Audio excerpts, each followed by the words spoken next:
No programa Vereda Literária de hoje, estamos conversando com o professor e crítico literário João Alexandre Barbosa. Professor João Alexandre, no bloco anterior nós tratamos de uma das linhas de ação do seu trabalho voltada para a questão da história da literatura. E não podíamos deixar de tratar da história presente, que passa naturalmente pela discussão da nossa produção artístico-literária contemporânea nessa caracterização de pós-modernidade, pós-modernismo. Qual é a sua visão desse problema?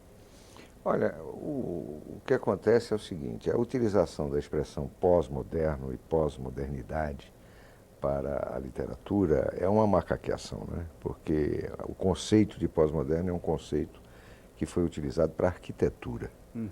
Quer dizer, e é tirado, é extraído daí. Né? Não tenho nada contra, né? Contanto que se saiba do que se está falando. Né?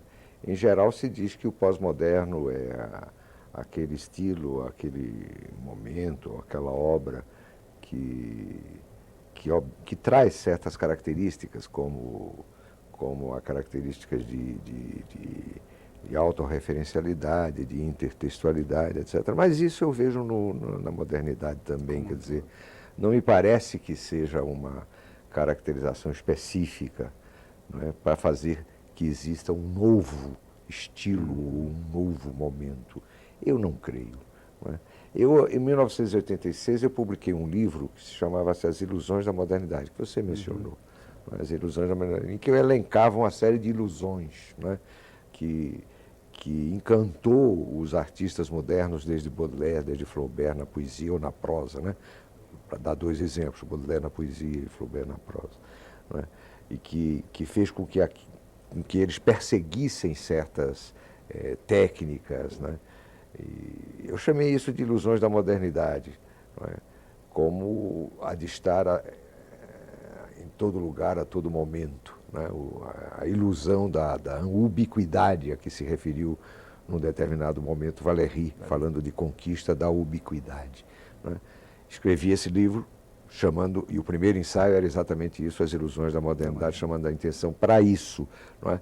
Mas era no sentido de que, embora fosse ilusório, era matéria da poesia. Não é? Era matéria, não precisa ser positivo. É negativo, e a modernidade se faz de categorias negativas, como já se viu. Não é? Pois bem, recentemente, o Terry Eagleton, que é um crítico marxista, publicou um livro que se chama As Ilusões da Pós-Modernidade. Eu achei muito curiosa a coincidência, quer dizer, eu não conheço o Eagleton pessoalmente, né? Nem ele me conhece, não é? Mas eu achei muito curiosa a coincidência. Quer dizer, de um lado as ilusões da modernidade, de outro as ilusões da pós-modernidade. Mas eu acho, e eu reflito nesse sentido, com uma outra coisa que depois das ilusões da modernidade me preocupou muito, que é da relação muito rápida entre elementos na compreensão da obra literária, não é? Que faz com que em qualquer obra, em qualquer poema, em qualquer obra literária realizada, existe uma tensão muito grande entre fracasso e realização, não é? Entre fracasso e realização. Quer dizer, o poeta moderno é aquele que, sabendo-se sem esperança, ele continua a ser poeta. Né? O Octávio Paz chegou um momento na vida dele em que ele dizia: é uma verdadeira loucura, né? Mas uma loucura que se dedicaram homens e valiosas cabeças durante muito tempo. Né? E outros tantos vão continuar. Mas não para resolver o problema. Eu gosto muito pouco quando em arte, quando em literatura, fala de resolver problema. Eu sempre digo, e digo muito isso aos meus alunos, e tenho dito por escrito, que a literatura não é para pacificar, ninguém. Ela é para intranquilizar. Não é? Ninguém procure pacificação em Dostoiévski. Não é? Ninguém. Se quiser conselho, é melhor ler esses livros esotéricos e de autoajuda. Né? Dostoiévski não é certamente um autor de autoajuda. Quer dizer, então, você lendo um autor como Dostoiévski, você fica inquieto, ele tira o tapete sobre os seus pés. Não é? Quer dizer, então, a literatura se faz assim. Ora, quando às vezes se utiliza o termo pós-moderno, ou utiliza o termo pós-modernidade para resolver problemas, aí eu acho antipático. Aí eu não tenho nenhum prazer em ler elucubrações quando são assim dirigidas. Não é? Pensar o moderno e pensar o pós-moderno pode ser muito útil se for por dentro da obra, mas não como explicações conclusivas e pacificadoras das dificuldades que toda obra literária e toda obra artística Até porque oferece. uma das questões que se levanta é exatamente a questão da utopia, quer dizer, havia propósito utópico dentro do moderno. Isso. E já dentro da situação pós-moderna não há nenhum propósito utópico. Pode ser que não haja propósito, mas eu acho que a utopia é alguma coisa que não desaparece. Não desaparece, quer dizer, ela continua. Às vezes se fala, o Haroldo de Campos, por Que exemplo, trata fala disso no em pós-utópico. pós-utópico, mas o pós-utópico é utópico. Isso aí é uma estratégia para continuar fazendo, não é? Para o poeta continuar realizando. Não é? Eu não acredito em morte de literatura. Não acredito mesmo. Quer dizer, basta reler o Don Quixote, não é? Para saber que não morre. Quer dizer, porque ela renasce a cada leitura. Não é? É assim, a cada leitura que se faz de uma obra dessa, ela está renascida. Não é? Quer dizer, a própria ideia de literatura renasce. O que eu acho difícil é você se orientar diante de tanta riqueza, não é? Você evitar a simplificação.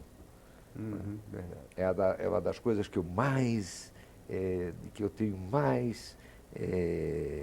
menos paciência em tratar, é com a simplificação excessiva. Né? Eu não gosto do complicado. Do complicado, não. Eu acho que se pode falar de coisas complexas de maneira clara. Não é? Mas simplificar, resolver, conciliar, não é? Me parece que não são termos que se usem para a literatura. Okay. Eu vejo a literatura muito no sentido dos grandes suicidas teóricos, entre aspas, né? Como o Blanchot ou mesmo o Camus. Eu sou muito mais desse time. Né? Que, você sabe que o Blanchot tem um ensaio que se chama Où va la littérature? Né? Para onde vai a literatura? E ele responde no próprio texto do ensaio: La littérature va envers elle-même, c'est-à-dire va vers sa disparition. Onde vai a literatura? Para onde vai a literatura? É a pergunta. Resposta dele: a literatura vai em direção a si mesma, quer dizer, em direção à sua própria desaparição, ao seu próprio desaparecimento. Essa ideia do limite, não é? Da queda em abismo, não é? Que me parece fundamental para se pensar a literatura. Foi um dos autores que, para mim, que mais importância tiveram na fundação da literatura moderna, foram sempre autores que viram o plus profond du gouffre, como dizia um dos fundadores dele, é o mais profundo do golfo, como dizia um dos fundadores dele, que foi Baudelaire. Agora, você vê nesse sentido uma diferença substancial entre o texto em prosa contemporaneamente produzido e o texto poético contemporaneamente produzido? Não, substancial eu não acho. Não é? Eu acho que uma das grandes conquistas da contemporaneidade, não é? Não estou dizendo apenas da modernidade, mas da nossa contemporaneidade, é exatamente esse desaparecimento, né, de limites entre prosa e poesia. Né? Quer dizer, as experiências, a ruptura total, as experiências que foram levadas a cabo pelos poetas ou por prosadores, não é? Levaram a essas ilimitações, a não haver limites. Né? E você acaba não fazendo distinção entre o que propunha um Guimarães Rosa, não é? A prosa do Guimarães Rosa, da poesia de um Drummond, da poesia de um Cabral. Quer dizer, não é verdade? Não há grandes distinções a fazer no sentido absoluto.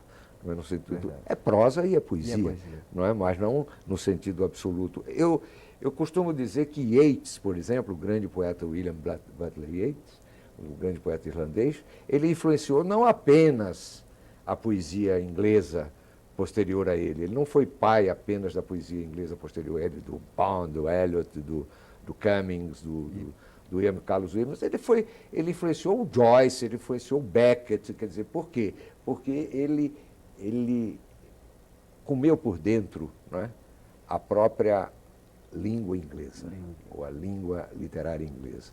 Professor João Alexandre, nós vamos interromper, mas retomamos esse ponto. Vamos fazer agora um breve intervalo, daqui a pouco a gente volta.